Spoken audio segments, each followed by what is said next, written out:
गृह मंत्री अमित शाह अचानक राष्ट्रपति जी से मिलने पहुंच गए और उसके साथ ही मीडिया में ये खबरें होने लगी तेज कि भाई अब क्या होने वाला है, तो कुछ तो बड़ा होने वाला है, ये कवायद लगाई जाने लगी। तो हमारे भी सूत्रों को हमने पूछताछ शुरू की कि आखिरकार इस मुलाकात का मतलब क्या है। तो आपको बताऊं, जो खबरें निकल करके आई हैं वो ये हैं कि अमित शाह जी की राष्ट्रपति जी से जो मुलाकात है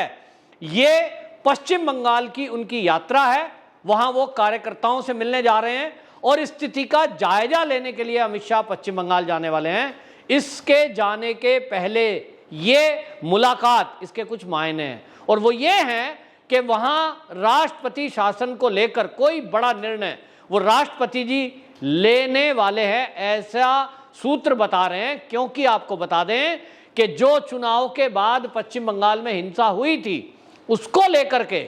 जो कलकत्ता हाई कोर्ट है वहां ये केस चल रहे हैं और ये सारे केस तब चले जब हिंसा को लेकर के मानवाधिकार आयोग, महिला आयोग, SC ST आयोग की रिपोर्ट आई थी। उन सब ने अपनी रिपोर्ट में एक बात कही जो सबकी रिपोर्टों में कॉमन थी कि यहां की पुलिस लॉ एंड ऑर्डर की सिचुएशन को कंट्रोल करने में नाकाम रही है। दूसरा, इसमें यह रिपोर्ट में कहा गया कि जहां भी हिंसा हुई उसमें वहां का प्रशासन वो निष्क्रिय था, यानी उन्होंने कोई अपनी तरफ से ऐसी कोशिश नहीं की कि वो हिंसा ना भड़के। तीसरा, इसमें यह कहा गया रिपोर्ट में कि जो TMC के कार्यकर्ता हैं उनकी इन्वॉल्वमेंट इन सभी जगह की हिंसा में थी। ये सब रिपोर्ट में कॉमन बात आई और इसलिए TMC के कार्यकर्ताओं की इन्वॉल्वमेंट के कारण वहां का शासन प्रशासन उनके विरुद्ध जिन उचित धाराओं में कार्रवाई करनी थी वो नहीं की। ये जो रिपोर्ट है, हालांकि इस पर हाई कोर्ट कुछ फैसला लेगा, लेकिन हाई कोर्ट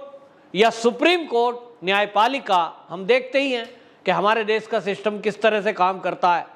जहां एक बुलडोजर को रुकवाने के लिए 5 मिनट में कोर्ट के खुलने के बाद स्टे का ऑर्डर आ जाता है, कई बार वो केस 500 साल पेंडिंग रह जाता है। हमारे देश की आज़ादी के साथ जिस तरह से अयोध्या का, राम जन्मभूमि का मुद्दा ये लटका के रखा गया, ये अपने आप में एक इतिहास है कि इतना लंबा पीरियड किसी केस को नहीं हुआ। कई बार बहुत सारी महत्वपूर्ण PIL डाल दी जाती हैं, 5-5, 6-6 साल, 10-10 साल उस पर सुनवाई नहीं होती। ये सब देखते हुए पश्चिम बंगाल के लोगों का धैर्य जवाब दे गया और अभी कुछ ही घंटों पहले वहां के जो वकील हैं, बाकायदा वहां के जो पीड़ित हैं पश्चिम बंगाल के, वो यहां दिल्ली आए और दिल्ली में उन्होंने बाकी वकीलों के साथ मिलकर, राष्ट्रवादी वकील दिल्ली NCR के उसमें इकट्ठे हुए और उन्होंने यहां पर कैंडल मार्च किया। इस मार्च में बड़ी संख्या में लोकल लोग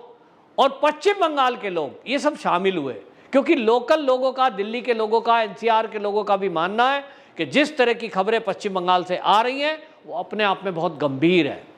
और इसलिए वो सब राष्ट्रपति जी को ज्ञापन उन्होंने दिया, अमित शाह जी से मिले और अमित शाह जी से मिलकर एक ही बात उन्होंने कही कि वहां जो हालात हैं वहां ममता बनर्जी हर उस आवाज को कुचलने में लगी हुई है जो उनकी सरकार के विरुद्ध, उनकी पुलिस के विरुद्ध, उनके प्रशासन के विरुद्ध है और इसलिए वहां लॉ एंड ऑर्डर का सिचुएशन बहुत खराब है। आम आदमी को कोई वहां की पुलिस सहयोग नहीं कर रही है।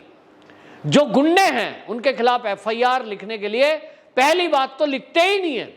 लेकिन अगर किसी ने किसी प्रभाव दबाव के कारण वो FIR दर्ज कराने में कामयाब हो गया कोर्ट के जरिए, तब फिर गुंडों को वो एड्रेस दे देती है पुलिस और गुंडे लोग जो है पीड़ित के घर में आकर उसको डराते धमकाते हैं या तो मार जाते हैं और इसलिए केस खत्म या तो एप्लीकेशन वापसी, ये काम चल रहा है। और इसलिए लोग कह रहे हैं कि जब अभी 5 साल इस सरकार के बचे हैं, इसके रहते जिस तरह से, जिस तेजी के साथ पश्चिम बंगाल के अंदर घुसपैठिए आ रहे हैं, जिस तरह से वहां रोहिंग्या आ रहे हैं और जिस तरह से वहां गिरोहबंद लोग मानव तस्करी में लिप्त हैं, गो तस्करी में लिप्त हैं, इसको देखते हुए स्थिति बहुत ज्यादा खराब है और इस खराब स्थिति में पश्चिम बंगाल की सरकार, वहां की पुलिस, उसका कोई ऐसा मूड नहीं दिखता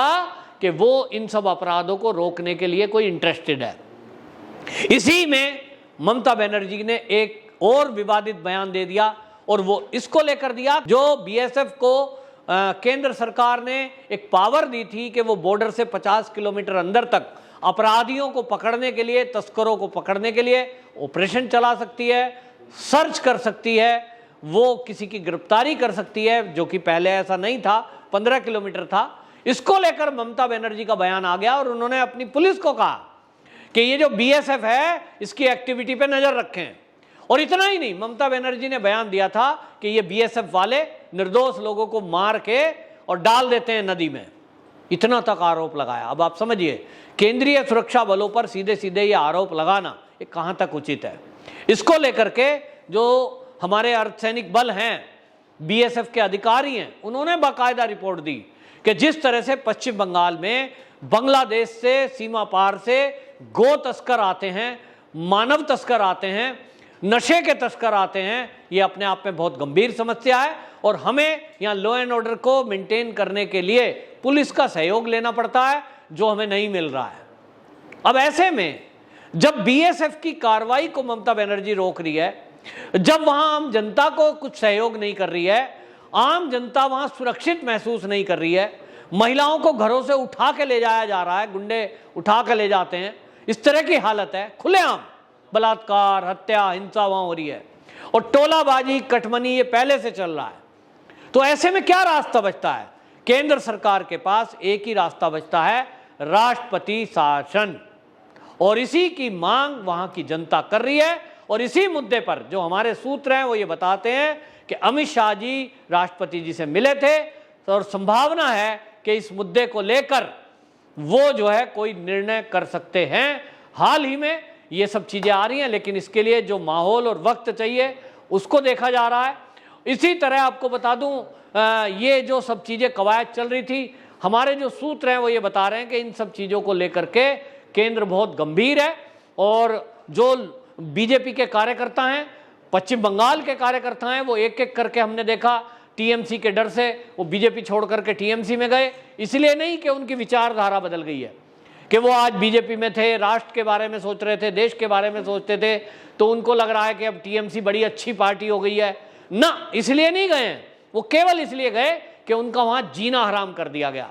टीएमसी के लोग आए दिन उनको हमले करते हैं, टोंट करते हैं, उनका सामाजिक बहिष्कार जबरदस्ती करवाया जा रहा है। दुकान से राशन नहीं लिया जाएगा, मोहल्ले में कोई दुकान है उस पर कह दिया कि बीजेपी के कार्यकर्ता को तूने सामान दिया तो तू देख लियो, वो घर से 5 किलोमीटर दूर जाएंगे तब वहां से सामान लेके आएंगे, पड़ोस की दुकान से सामान नहीं ले सकते। गुंडागर्दी इस कदर है, उनको सार्वजनिक स्थल पर नारेबाजी करके, उनका धक्का मुक्की करके अपमान किया जाता है। और इसलिए बीजेपी के कई बड़े लीडर वो छोड़ छोड़ के टीएमसी में शामिल हो गए। अब अगर यही चलता रहा तो 2024 का जो चुनाव आ रहा है लोकसभा का, कौन कार्यकर्ता खड़ा होगा, कौन बीजेपी का झंडा उठाएगा, कौन बीजेपी के लिए काम करेगा, ये बड़ा सवाल है। और बीजेपी की लीडरशिप इसी तरह की बात उठा रही है और केंद्र को पहुंचा रही है कि कुछ करो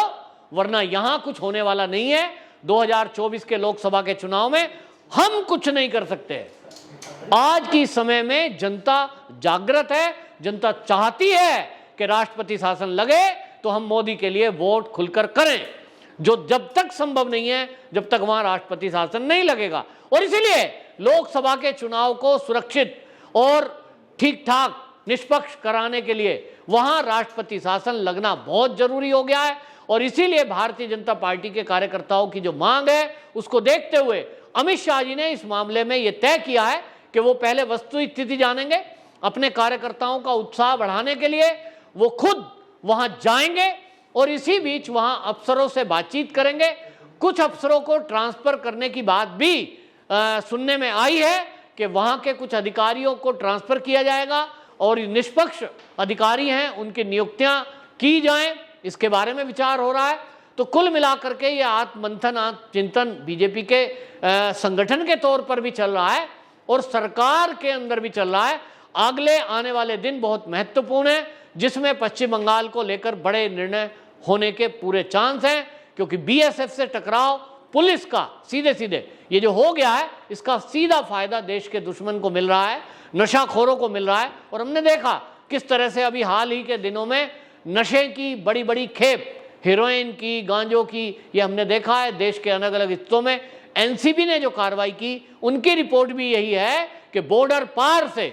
ये नशे का सामान हमारे देश में लाया जा रहा है, जिसमें ये जो बांग्लादेश की सीमा है ये भी हमारे लिए